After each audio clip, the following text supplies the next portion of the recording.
Assalamualaikum warahmatullahi wabarakatuh. Perkenalkan, saya Mahmudah, CGP Angkatan 7, Kota Serang. Pada kesempatan kali ini saya akan melakukan tugas aksi nyata modul 3.2 tentang supervisi akademik. Rangkaian supervisi akademik ada 3 alur. Yang pertama pra-observasi, yang kedua observasi, yang ketiga pasca observasi. Untuk hari ini saya akan melaksanakan alur yang pertama, yaitu pra-observasi. Di sini saya ditemani oleh Pak Muiz. Beliau adalah guru PAI kelas 1 sampai kelas 3. Saya akan memulai pra-observasi ini. Assalamualaikum Pak Muiz. Waalaikumsalam warahmatullahi wabarakatuh. Bagaimana kabarnya hari ini Pak? Alhamdulillah baik. Alhamdulillah, syukur alhamdulillah ya.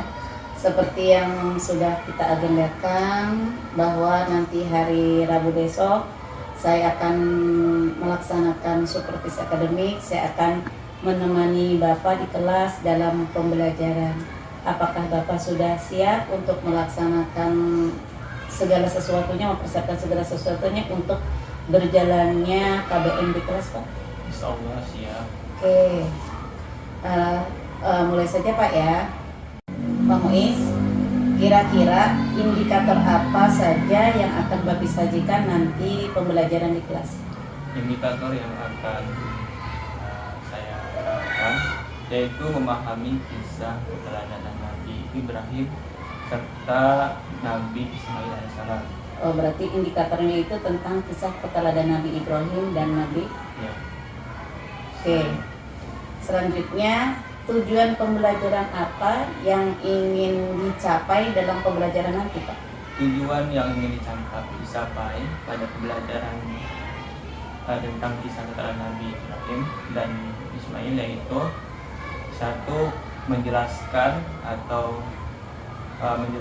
dan menceritakan bagaimana keteladanan Nabi Ismail dan Nabi Ibrahim alaihissalam. Jadi tujuan yang ingin Bapak capai nanti dalam pembelajaran itu yang pertama berarti siswa dapat menjelaskan kisah keteladanan Nabi Ibrahim dan Ismail dengan benar ya, itu yang pertama.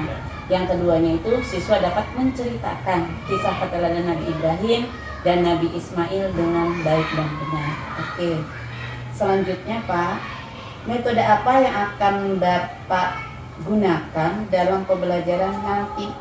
Apa alasannya? Ya, metode yang akan disampaikan pada pembelajaran nanti yaitu mendemonstrasikan dan tanya jawab. Alasannya, siswa diberi kesempatan untuk mengamati dan menyimpulkan bersama. Jadi nanti metode yang akan Bapak gunakan nanti itu demonstrasi dan tanya jawab, karena itu untuk mempermudah kelancaran pembelajaran siswa itu sendiri Pak ya. Oke. Selanjutnya, alat dan bahan apakah yang Bapak siapkan? Jelaskan alasannya. Alat dan bahan yang akan disampaikan pada metode tersebut yaitu buku paket, kemudian PKS, serta slide PowerPoint. Alasannya, siswa dapat dengan mudah mengakses sumber belajar dalam pembelajaran tersebut. Oh, iya. Berarti bahan yang paling utama itu berarti buku paket ya, buku paket, buku LKS, dan slide PowerPoint yang kaitannya dengan kisah keteladanan Nabi Ibrahim dan Ismail. Alasannya Bapak menggunakan tersebut itu karena untuk mempermudah proses pembelajaran tersebut ya Pak ya. Oke, ceritakan tahapan pembelajaran yang akan Bapak sajikan nanti. Prosesnya seperti apa? Ceritakan tahapannya. Tahapan atau proses yang akan dilakukan pada pembelajaran tersebut yaitu dengan kegiatan pendahuluan, kemudian kegiatan inti, serta kegiatan penutup. Oke. Oh, berarti ada 3 tahap ya, kegiatan awal, kegiatan inti, dan kegiatan penutup. Oke, selanjutnya materi apa yang dianggap sulit oleh siswa berdasarkan perkiraan Bapak?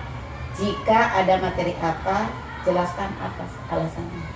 Alasan menurut saya yaitu memaknai dan meneladani dari kisah keteladanan Nabi Ibrahim dan Nabi Ismail alaihissalam.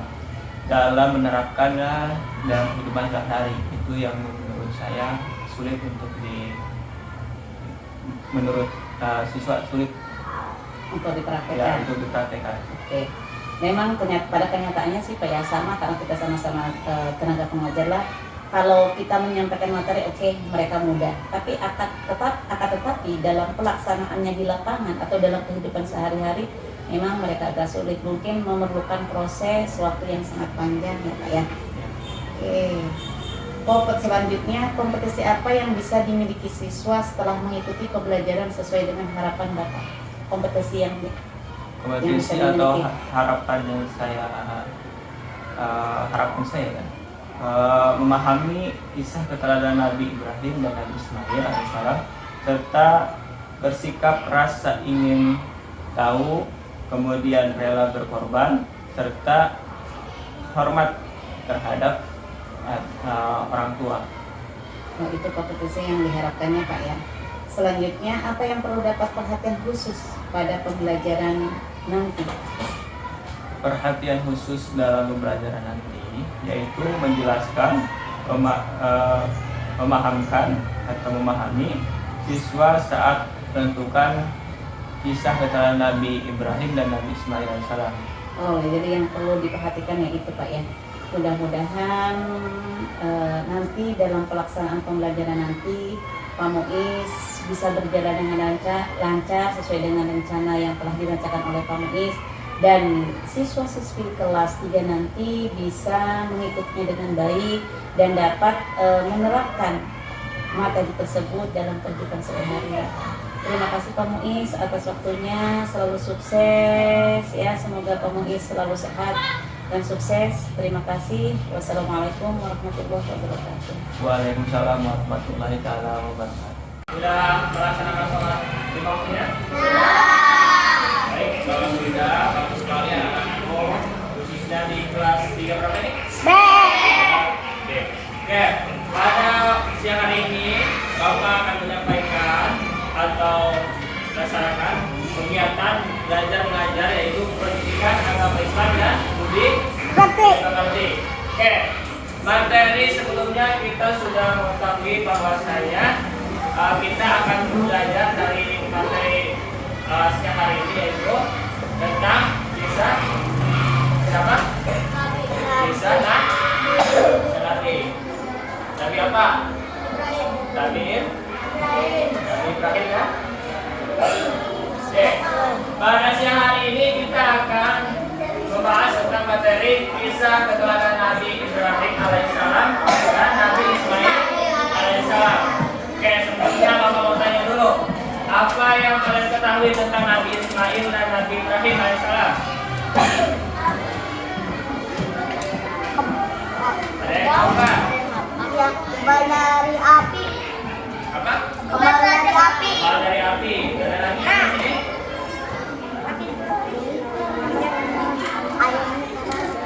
Oke, apa tadi? Ayahnya para nabi. Ayahnya para. Ceritakan kisah keteladanan Nabi Ibrahim alaihissalam dan Nabi Ismail alaihissalam. Itu tujuan pembelajaran yang akan ditempuh pada sore hari ini atau siang hari ini. Oke, siapa yang mengetahui dengan Nabi dan Rasul?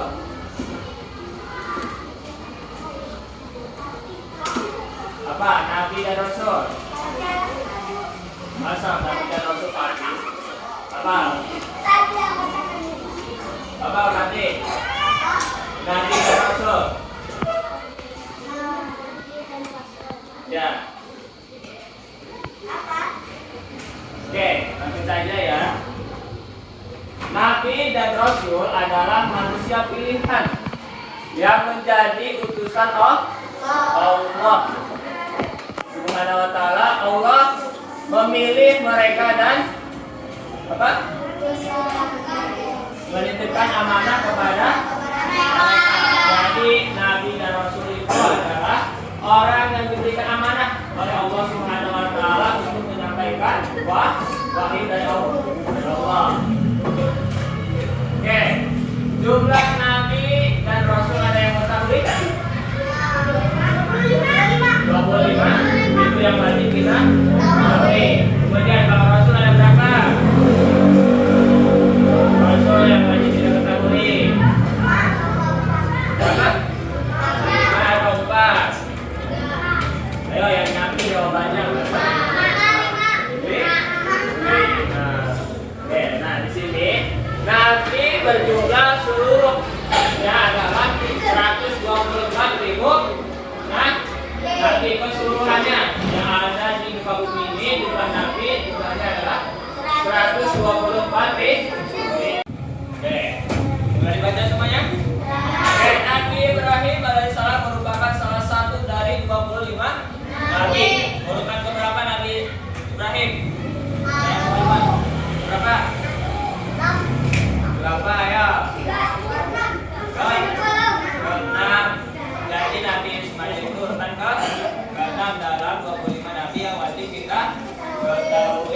itu disebut juga Rasul. Dia mempunyai keistimewaan menyampaikan wahyu, yaitu untuk menyampaikan kepada umatnya, kemudian sebagai nabi. Oke. Nabi dan Rasul apa bedanya coba? Ada yang tahu? Nabi, Apa? Nabi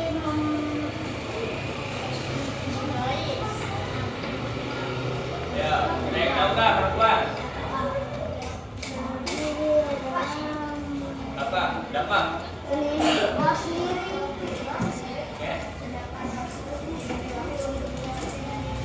Oke, bagus. Tepuk tangan buat Dafa.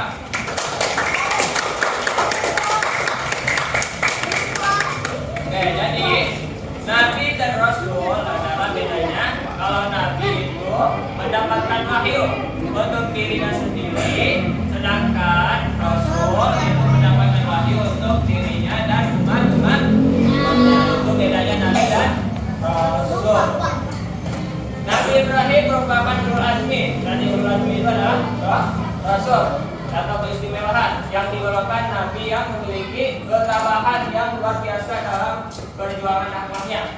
Jadi Nabi Ibrahim itu mempunyai keistimewaan dalam berdakwah menyebarkan agama Islam kepada kaum-kaumnya, yaitu dengan ketabahan hati, dengan sabar. Kemudian kisah Nabi Ibrahim dikenal ya. Jadi Nabi Ismail. Oke, kita lihat video pembelajaran pada layar lebar atau info ini. Silakan disimak dengan baik, dilihat dengan fokus, kemudian apa saja yang tercantum dalam kisah tersebut.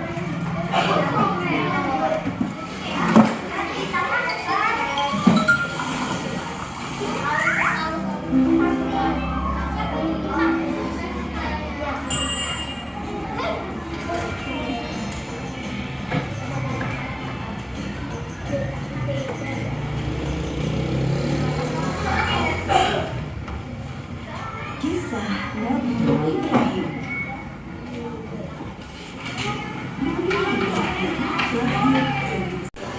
Seorang pembuat patung berharap patung-patung itu juga dijual kepada penduduk sekitar untuk menjadi sembahan mereka.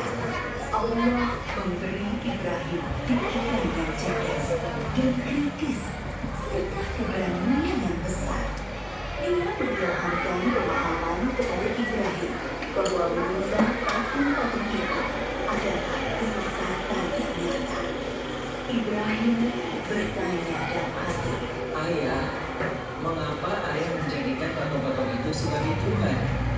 Bukankah ayah yang membuatnya? Bukankah patung-patung itu tidak bisa mendengar doa-doa kita? Mulai.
menyaksikan hasil diskusi tadi atau hasil presentasi tadi, bagaimana teman kalian itu sungguh sangat luar biasa dalam menyampaikan materi yang telah tadi disampaikan, yaitu tentang Nabi atau keturunan Nabi Ismail dan Nabi Ibrahim alaihissalam.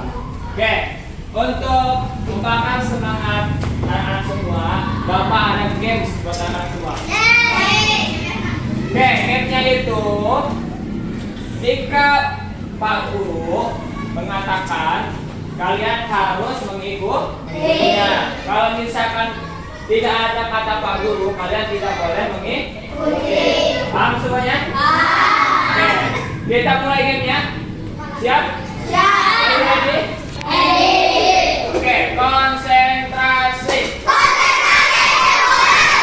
Oke, kata Pak Guru, pegang kepala. Kata Pak Guru, turunkan tangannya. Kata Pak Guru, pegang hidung. Turunkan. Oke, turunkan. Kata Pak Guru, turunkan tangannya. Oke, tepuk tangan buat kita semua.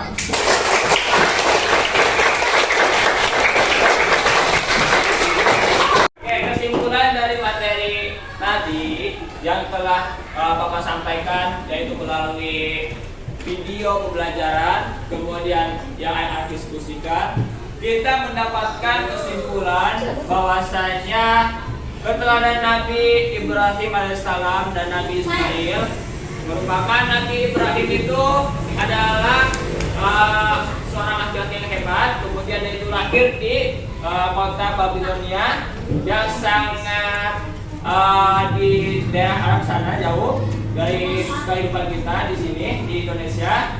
Dia itu merupakan seorang sosok ayah yang rela berkorban kepada anaknya, kemudian seorang ayah yang sangat jujur dan bijaksana, terutama dalam kehidupannya. Kemudian Nabi Ibrahim itu mempunyai istri yang sangat luar biasa, yaitu siapa? Siti Hajar dan Siti Sarah. Kemudian Siti Hajar mempunyai anak, siapa namanya? Ismail. Oke, Ismail itu adalah sosok anak yang berbakti kepada orang tuanya. Jadi kalian harus senantiasa berbakti kepada orang tua seperti Nabi Ismail, yaitu rela berkorban untuk mengorbankan dirinya hanya ada amanah dari Allah Subhanahu Wa Taala kepada Nabi siapa? Ibrahim, yaitu untuk disembelih. Oke, kesimpulan dari hasil materi tadi, kalian harus menerapkan kisah keteladanan Nabi Ibrahim alaihissalam dan Nabi Ismail di kehidupan sehari-hari, yaitu berbakti kepada orang tua, jangan membengkangnya, yaitu kalian harus senantiasa menuruti segala perintah orang tua kalian. Oke, mungkin itu saja pembelajaran dari Bapak. Kurang lebihnya mohon maaf. Wassalamualaikum warahmatullahi wabarakatuh.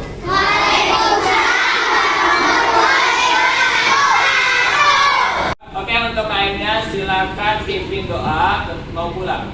Duduk siap, memberi salam. Assalamualaikum warahmatullahi wabarakatuh.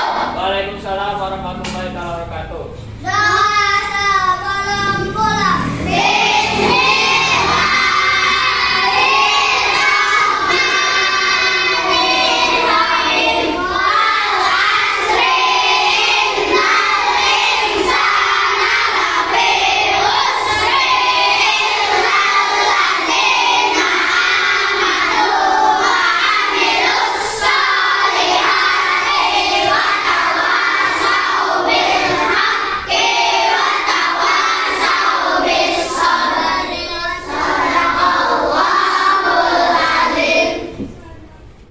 Assalamualaikum Pak Muiz. Waalaikumsalam warahmatullahi wabarakatuh. Bagaimana kabarnya hari ini Pak? Alhamdulillah baik. Mohon maaf mengganggu waktunya Pak ya. Iya. karena hari ini ada kegiatan coaching berkaitan dengan praktek mengajar yang sudah saya observasi kemarin di kelas Pak. Bapak bersedia? Ya, siap bersedia. Oke. Dari obrolan nanti nih Pak, kira-kira apa yang Bapak harapkan dari obrolan kita sekarang ini? Yang saya harapkan yaitu mengharapkannya itu perbaikan dalam saya mengajar, kemudian masukan-masukan yang berkaitan dengan proses mengajar dan mengajar, dan bagaimana perbaikannya dari ibu supaya lebih baik ke depannya. Oh gitu. Jadi yang diharapkan dari pertemuan kita Iya. ini yang pertama itu perbaikan mengajar Pak ya. Terus yang keduanya masukan-masukan yang berkaitan dengan mengajar Pak ya. Ya Insya Allah mudah-mudahan kita bisa sama-sama sharing melaksanakan untuk perbaikan pengajar nanti Pak ya. Bagaimana perasaan Bapak setelah proses pembelajaran kemarin di kelas Pak? Menurut saya kemarin itu setelah pembelajaran di kelas, saya merasa bahagia dan puas karena berjalannya pembelajaran dengan lancar dan baik. Oh, alhamdulillah ya Pak ya. Jadi perasaan Bapak senang, puas karena kegiatan pembelajaran di kelas berjalan dengan lancar Pak ya. Oke, selanjutnya, lalu tujuan pembelajaran apakah sudah tercapai Pak? Alhamdulillah untuk tujuan pembelajaran sudah tercapai dengan yang direncanakan, dari mulai siswa dapat memahami penjelasan yang disampaikan, kemudian siswa juga bisa menceritakan hal-hal yang berkaitan dengan kisah keteladanan Nabi Ibrahim dan Nabi Ismail alaihissalam. Oh, alhamdulillah ya, berarti tujuan pembelajaran sudah tercapai ya. Jadi siswa tersebut bisa menjelaskan dan menceritakan kisah keteladanan Nabi Ibrahim dan Nabi Ismail Pak ya. Oke, selanjutnya apakah proses pembelajaran sudah sesuai dengan yang direncanakan Pak? Proses yang sudah alhamdulillah sudah. Kegiatan yang belum terlaksana dengan maksimal yaitu dengan perbaikannya, kemudian supaya kedepannya dapat terus menciptakan pembelajaran yang inovatif dan berpihak pada murid. Oh iya betul. Apa yang menjadi hambatan atau kendala saat pelaksanaan proses pembelajaran di kelas kemarin Pak? Yang menjadi hambatan atau kendala yang terjadi di dalam pembelajaran kemarin yaitu saat pelaksanaan proses pembelajaran adalah dalam mengkondisikan anak. Mengapa demikian? Karena pada waktu pembelajaran kemarin kondisi anak itu sekolahnya siang hari, kemudian lagi terik-teriknya matahari, kemudian hawa capeknya dari anak dari masuk siangnya itu, sehingga mengurangi fokus dan konsentrasi anak tersebut. Oh, jadi kendalanya itu kurang konsentrasi karena pembelajarannya di siang hari Pak ya. Jadi mereka tidak nyaman ya dengan kondisi pembelajaran di siang hari itu. Oke, selanjutnya apakah Bapak sudah puas dengan pembelajaran yang Bapak lakukan di kelas? Menurut saya sendiri tidak ada rasa puas. Mengapa demikian? Karena untuk mendapatkan kita menginginkan hal yang puas itu lebih baik itu pengen lebih baik dari sebelumnya. Jadi saya mengharapkan pribadi menilai rasa puas itu, misalnya pada pertemuan hari ini saya bisa menyerap apa yang saya ajarkan, atau siswa yang menyerap apa yang saya ajarkan pada pertemuan tersebut, yang berarti tujuan saya tercapai. Saya itu merasa puas kalau misalkan anak sudah, atau tujuan pembelajaran itu sudah tersampaikan kepada anak. Oh, jadi intinya mah tujuan sebenarnya kata puas itu belum sampai saat ini Pak ya. Tetap kita sebagai pendidik harus menggali, meningkatkan pembelajaran kita. Namun di sini Bapak merasa puas karena tujuan pembelajaran sudah tercapai dan anak-anak bisa mengikuti dengan baik dan lancar Pak ya. Oke. apa hal-hal positif yang telah Bapak lakukan selama proses pembelajaran, Pak?